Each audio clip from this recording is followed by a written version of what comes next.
안녕하세요. GTX시대 돈이 지나가는 길에 투자하라의 저자 부동산 히어로입니다. 오늘은 신안산선, 안산의 변화를 주도할 패러다임이라는 제목으로 신안산선은 어떤 노선이고 신안산선 개발로 인해 안산에는 뚜렷하게 어떤 변화가 있었으며 앞으로 어떻게 변하게 될지 발전 방향을 예측해보는 시간을 가져보도록 하겠습니다. 만약 안산으로 전입을 고려 중이시거나 아니면 안산 내에서 갈아타기를 고민 중이시라면 이 영상 끝까지 보시고 직접 적용해 보셨으면 좋겠습니다. 시청하시기 전에 구독, 좋아요 한 번씩 부탁드리겠습니다. 신안산선은 경기도 안산에서 여의도까지 44.7km를 잇는 노선이고요. 수도권 서남부의 교통 문제를 해소하기 위해서 추진되는 사업입니다. 신안산선은 최대 110km로 운행하는 광역철도인데요. 우리가 흔히 출퇴근 시간에 이용하는 도시철도보다는 고속으로 운행되기 때문에 신안산선이 개통되면 안산 한양대역에서 여의도까지 기존 2시간 가까이 걸리던 것이 약 25분으로 줄어들 것으로 기대하고 있습니다. 현재 2024년 말 개통을 목표로 한창 사업이 진행되고 있고요. 안산에서 주의 깊게 볼 역으로는 화면에서 보시는 바와 같이 많은 아파트 단지가 집중되어 있는 한양대역, 호수역, 중앙역, 성포역 등이 될 것으로 봅니다. 그렇다면 안산 아파트 가격이 최근에 급상승하기 전까지 오랫동안 별다른 상승을 경험하지 못했던 이유는 무엇일까요? 첫 번째로 안산에는 오래전부터 서울 지하철 4호선이 운행되고 있었지만 서울 업무 중심지로 진입하기 위해서는 최소한 1시간 반 이상이 소요됐었습니다. 한마디로 서울 접근성이 매우 좋지 못한 상황이었죠. 그리고 2000년대 초 아파트 공급 이후로 거의 15년 가까이 신축 아파트의 공급이 없어서 기존 아파트의 노후화도 안산 아파트 가격을 끌어올리는데 그다지 매력적이지 못한 것으로 봅니다. 그리고 안산의 자족 기능을 담당하던 공단의 존재도 겉으로 보기에는 도시의 자족 기능을 제공하는 것은 큰 의미가 있어 보이지만 반대로 생각하면 대부분 고소득층 일자리는 아니기 때문에 전반적으로 아파트 가격 수준을 끌어올리는 데는 한계가 있었지 않나 이런 생각을 한번 해봅니다. 그렇다면 한동안 안산의 아파트 가격이 오르지 못했던 이유가 있었음에도 최근에 오랫동안 침묵을 깨고 왜 안산 아파트 가격이 급상승했을까요? 저는 크게 다음 3가지를 원인으로 봅니다. 첫 번째는 최근 들어 경기도 일대의 비규제 지역으로 유입된 단기 자본에 의한 풍선 효과를 볼 수 있고요. 그리고 최근 4-5년 전부터 안산에도 세대수가 큰 신축 아파트 단지가 정비 사업을 통해 공급되기 시작했습니다.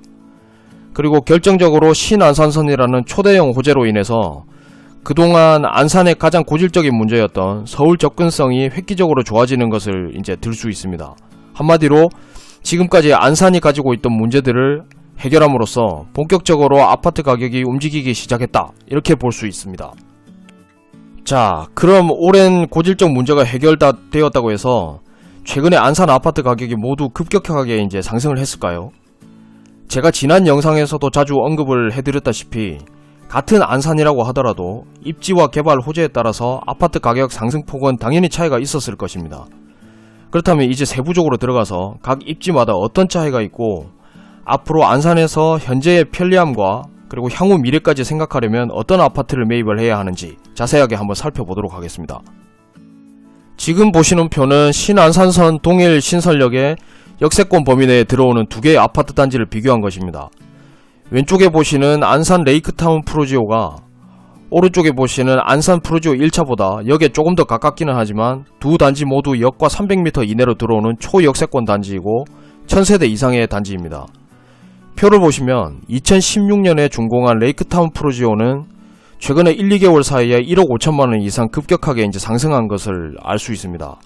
그런데 2001년에 준공한 프루지오 1차는 상대적으로 별다른 큰 상승을 경험하지 못했습니다. 오른쪽 프루지오 1차는 비록 레이크타운에 비해서는 구축이기는 하지만 그래도 크게 오래된 아파트가 아님에도 불구하고 신축에 비해 신안산선 개발 호재의 영향을 거의 받지 못하고 있다고 볼 수 있습니다. 이번에는 신안산선과 기존 4호선 역세권 아파트를 비교해 보겠습니다. 지금 표에서 보시는 두 아파트는 공교롭게도 브랜드도 동일하고 준공연도 또한 2003년으로 동일합니다. 물론 세대수도 비슷하고요. 그런데 표를 자세히 보시면 고잔역과 중앙역은 딱 한 정거장 차이인데 신안산선 역사가 새로 들어오는 중앙역 역세권 아파트인 프루지오 3차는 단기간에 1억원 이상 급상승한 반면에 기존 4호선 고잔역 역세권 아파트인 프루지오 5차는 상대적으로 상승폭이 월등히 작은 것을 알 수 있습니다. 아파트 단지의 기본 스펙이 거의 동일하더라도 신안산선의 역세권이냐 기존 4호선의 역세권이냐는 엄청난 차이가 있음을 알 수 있습니다. 그럼 이제 지금까지 설명드린 내용을 정리해 보겠습니다. 안산에서 투자 목적으로 아파트를 매입하거나 실거주 목적으로 현재의 편리성과 미래가치까지 고려해서 갈아타기를 생각한다면 역세권 아파트여야 한다는 것은 당연하고요. 거의 동일한 스펙을 가진 아파트 단지라고 할지라도 가급적 신축으로 선택을 하되 결정적으로 신안산선이 아닌 기존 4호선 역세권 아파트는 미래가치까지 기대하기는 힘들다라고 정리할 수가 있겠습니다. 안산시는 제가 결혼 전에 실제로 거주를 했던 친근한 도시입니다. 당시에는 직장에 있는 서울까지 출퇴근하려면 왕복 3시간 이상이 필요했고 전철에서 이제 버려지는 시간이 아까워서 출퇴근 시간에 자기 개발을 위해 많은 노력을 했던 기억이 납니다. 이제 신안산선 개발과 함께 안산시가 수도권 서남부 중심으로 이제 도약할 수 있을지 사뭇 기대가 됩니다. 안산시 아파트 가격 흐름을 이해하고 그리고 중요한 결정을 내리시는데 오늘 영상이 작은 도움이 되셨으면 좋겠습니다. 영상 끝까지 시청해주셔서 감사합니다. 감사합니다.